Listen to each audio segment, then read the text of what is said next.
大家好，我係馬神頓。今日咧我就嚟到13朝古都神都洛陽。咁我咧而家就嚟到洛陽嘅龍門石窟。咁龍門石窟咧最早咧就係開鑿喺北魏時期。呢度係有2000幾個呢啲佛龕，有10幾萬個呢啲佛嘅造像，跟住仲有3000幾個呢啲碑刻。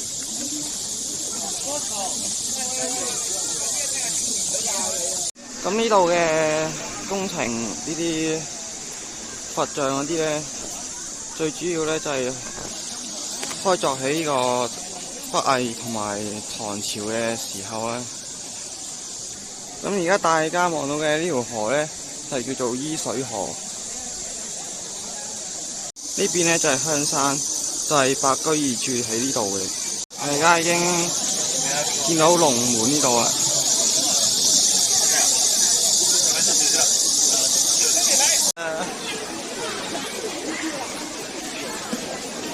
我記得我上年嗰啲相全部寫住古老街，今年可以唔使咁多。我今日講一講先，主要就係拜佛，因為咧嗰陣時有啲皇帝咧好中意佛教。跟殺機啊，冇掛影相啦。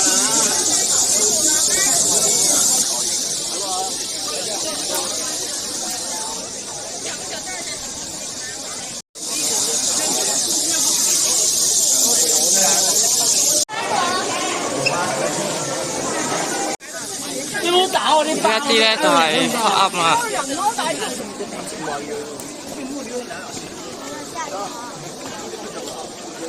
呢度咧都可以有一啲比較細啲嘅佛像啦。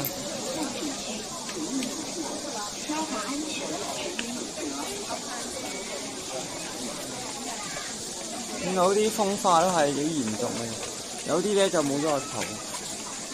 因為咧以前咧打仗嗰陣時咧就俾人偷咗個頭啦，或者俾人破壞咗。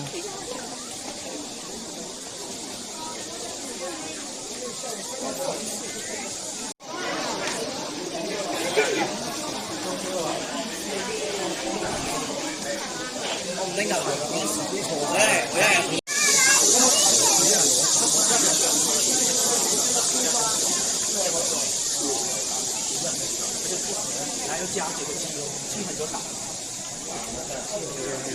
大白，冲這個奶粉。那你只會增加肌肉，我不用啊這個。那你可以。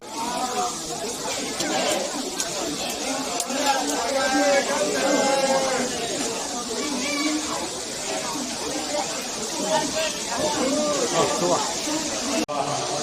佢真係咁講。咁咧呢個咧上面咧有塊碑嘅，塊碑咧就係古代記錄翻咧，佢嗰陣時咧呢度究竟有啲咩像喺度，咁總共有54個，54幅。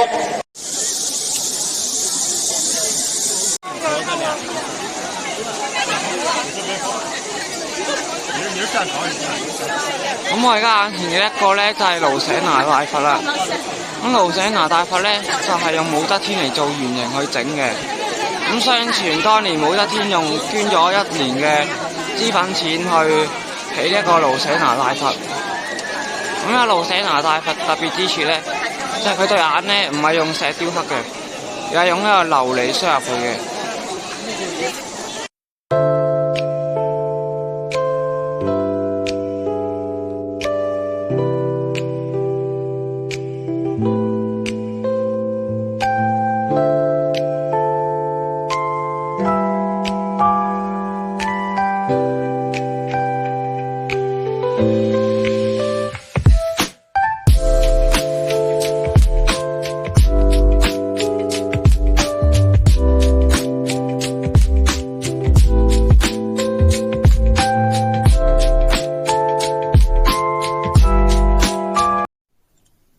咁我而家就嚟到位於龍門東山嘅香山寺。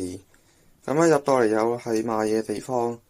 咁香山寺呢，就係被譽為龍門凡十寺第一素香山。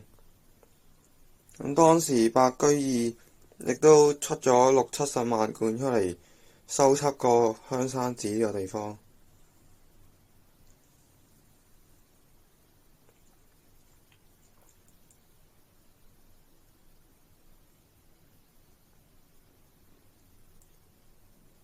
咁而家行樓梯上去呢，就係蔣宋別墅。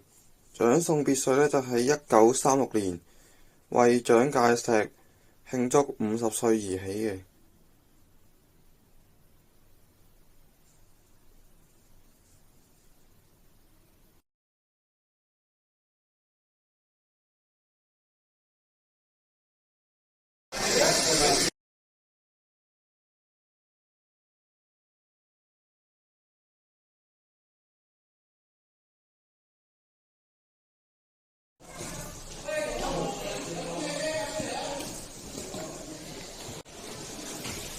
咁呢一度咧就係用嚟沖涼房啊！呢個呢度咧就係佢哋嗰個睡房，喺度瞓覺。呢個咧就係市委室。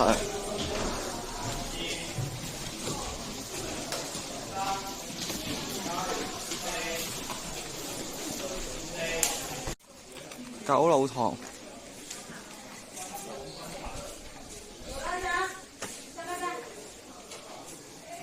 呢度全部都係啲古代啲人。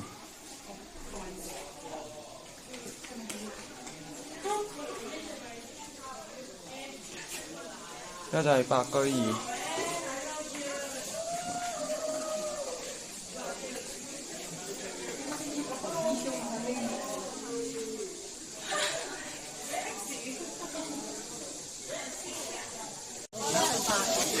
我哋而家咧就行去八元。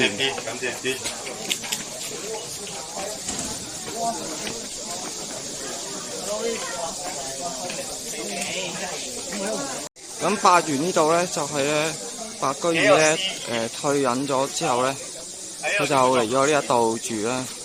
一陣間我哋就會。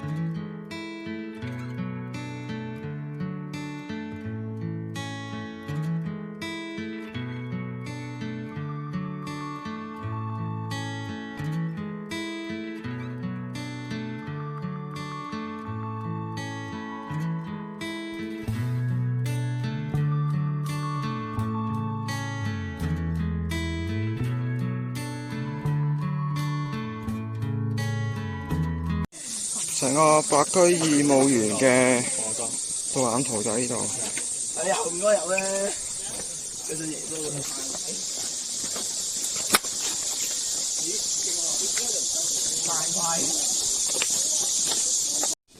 呢個咧就係白居易嗰個墓。跟住咧，呢度就有大石。寫咗個字，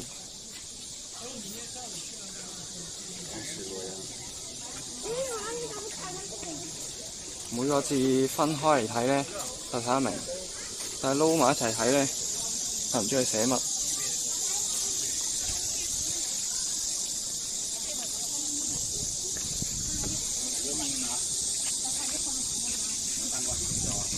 呢個白樂天萬古流芳。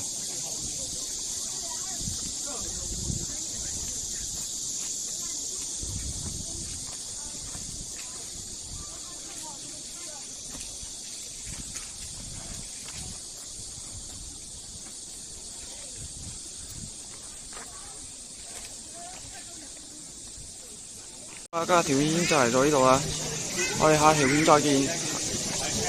中意嘅就記得訂閱、按讚、留言、加分享。我哋下條片再見，行先，拜拜。